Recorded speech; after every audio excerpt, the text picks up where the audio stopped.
Hello दोस्तों, सभी को जय श्री श्याम। कैसे हो आप सब?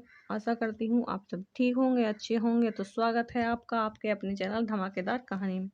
तो आज की कहानी का टाइटल है मायके से पहले ससुराल। तो कहानी शुरू करते हैं। भारती जी जब रोटी बना रही थी तभी किसी ने दरवाजे की बेल बजाई। बेचारी भारती रसोई घर में अपने हाथों में लगे आटे से भरे हाथों के धोने तक लगातार दरवाजे की कुंडी बज रही थी।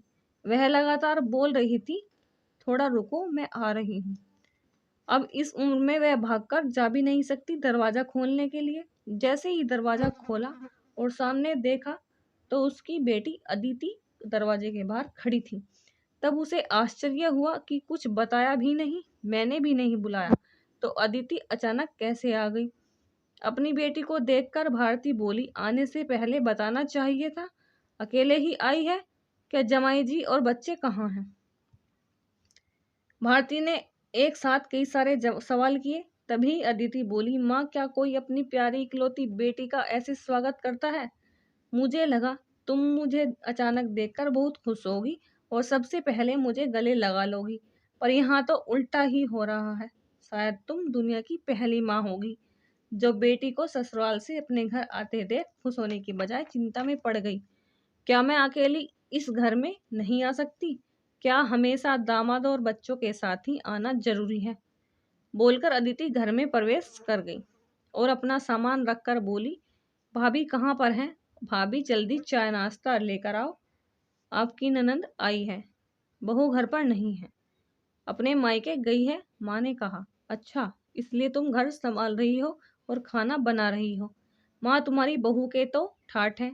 बहू मौज से घूम रही है और सास घर संभाल रही है। देखो ना, आपने बहू के आने से पहले ही खाना बनाकर रखा है। उसे घर आकर कुछ भी काम करने की जरूरत ही नहीं पड़ेगी। बड़े नसीब लेकर आई है आपकी बहू, और एक मैं हूँ जिसे उसकी सास ने एक गिलास पानी भी नहीं पूछती। आदित्य ने ताना मारते हुए कहा, बेटा, प्यार और इज्जत ऐसी चीज है, हम पहले किसी को देते हैं, फिर उससे अपेक्षा रखते हैं वह भी हमें वापस दे। माँ ने उसे समझाते हुए कहा। माँ ने आगे कहा, एक लड़की को अपने ससुराल में जगह बनानी पड़ती है। वहां कुछ भी आसानी से नहीं मिलता। तुम अपनी सास से एक गिलास पानी की अपेक्षा रखती हो? तुम तो उनकी बहू हो, तुम बहू हो। तुमने कभी उन्हें एक गिलास पानी दिया है क्या? तुम शादी के बाद ससुराल में रही ही कितने हो? दिन जब तुम्हारा मन कर लगता है तब अपनी बैग भरी और मायके सीधे मायके आ जाती हो। और मायका और ससुराल एक ही शहर में है, इसका मतलब ऐसा नहीं होता कि तुम जब चाहो मायके आ जाओ और चाहे उतने दिन रहकर वापस ससुराल चली जाओ।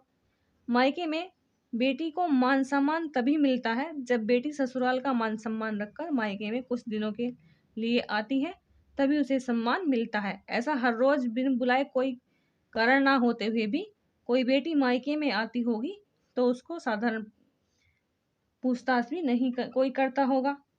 और तुम मेरी बहू को बोली हो ना, तुम मेरी बहू की बराबरी ही मत करो। वह कभी भी बिना बुलाए बिना मायके नहीं जाती, और गई भी हो तो वहां की कोई भी बात में कुछ नहीं बोलती। वह जब घर में रहती है तब वह मुझे घर में कोई काम नहीं करने देती। अब मेरी इच्छा से घर का काम कर रही हूँ, वह मुझे काम करने के लिए नहीं कह गई। अपनी बेटी को माँ के सिवाय अच्छा कौन समझ सकता है? मुझे तुम्हारा स्वभाव अच्छी तरह पता है। तुम्हारे ससुराल में सब लोग अच्छे हैं, तुम ही उनके साथ मेलजोल कर रहना नहीं चाहती। ससुराल तो ससुराल होता है और मायका तो मायका होता है। मायके में घर का काम अपनी मर्जी से होता है, ससुराल में सबसे पहले सबका दिल जीतना पड़ता है, सबको अपना बनाना पड़ता है। उसके लिए छोटे से लेकर बड़ों तक सबको प्यार करना पड़ता है, सबकी पसंद नापसंद का ध्यान रखना पड़ता है, सबसे प्यार से बोल सबको उनके घर के कामों में मदद करनी पड़ती है। तभी सब लोग घर में आई नई बहू को स्वीकार करते हैं, उसे अपना मानते हैं। तुम जिम्मेदारी लेने के लिए तैयार ही नहीं हो, इसलिए रोज रोज मायके चली आती हो। यहाँ आकर भी वही करती हो। अभी की बात देख लो, घर में कदम रखा नहीं उतने में भाभी को ऑर्डर देना शुरू कर दिया। भाभी, मुझे चाय नाश्ता लेकर आओ। वह व्यक्ति घर में है या नहीं, वह कैसी है, उसकी तबीयत कैसी है, वह पूछना भी जरूरी नहीं समझा। घर में आए मेहमान की मेहमान नवाजी होती है, पर उनका बर्ताव बोलना सामने के व्यक्ति को पसंद आता है तो मेहमान नवाजी ना मांगते पूरी होती है। और तुम्हारा बर्ताव मुझे पसंद नहीं आता तो तुम्हारे ससुराल वालों को कैसे पसंद आएगा। तुम बोलती हो ना मेरी बहू के ठाट है, तो वो बात सही है। उसने हमारा दिल जीता है और हर एक के दिल में खुद जगह बनाई है। वो रोज रोज तुम्हारी जैसे ससुराल के लोगों के साथ झगड़ा करके मायके नहीं जाती। इस वजह से ससुराल और मायका दोनों जगह उसकी इज्जत होती है। जब तक उसे अपने मायके से बुलावा नहीं आता, जब तक वह नहीं जाती। आज माँ ने अपनी बेटी को उसके बर्ताव के लिए दोष दिखाए, क्योंकि उसे लगता था कि अपनी बेटी को अभी नहीं समझाया तो वह कभी नहीं समझेगी। तब तक बहू भी घर आ गई। उसने अदिति को देखते ही वह बोली, अरे दीदी आप कब आई? मुझे फोन किया होता तो मैं जल्दी घर आ जाती। इस पर अदिति बोली, नहीं भाभी मैं वापस जा रही हूँ।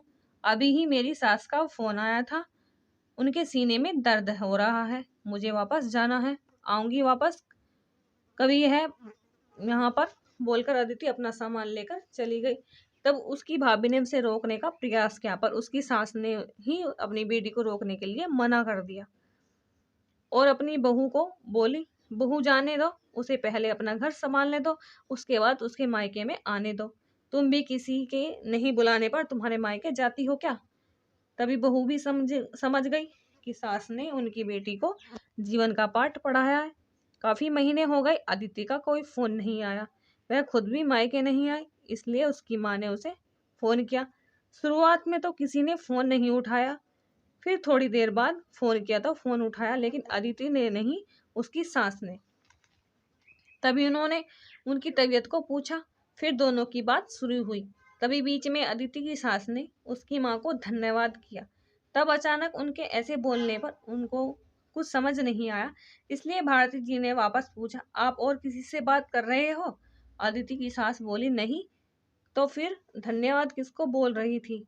भारती जी ने पूछा, आपकी बेटी अदिति बहुत समझदार से बर्ताव कर रही है, सभी को अपना बनाने की कोशिश कर रही है, सभी की मनपसंद खाना बनाकर खिलाती है। घर में बहुत आनंद का वातावरण बना हुआ है, कोई भी झगड़ा नहीं है, जैसे स्वर्ग ही बन गया हो मेरा घर, इसलिए मैं आपको धन्यवाद बोल रही हूँ। आपकी बेटी के अच्छे बर्ताव से हमें यह दिन देखने को मिला, हम बहुत धन्य हो गए। पहले हमें उसकी तरफ से कोई अपेक्षा नहीं थी, पर आपने उसे समझा कर भेजा और उसके स्वभाव में बदलाव आया। आज उसी अदिति को मायके में जाना तो दूर की बात है, पर फोन पर बोलने की भी उसके पास वक्त नहीं है, वह अपनी गृहस्थी में व्यस्त हो गई है।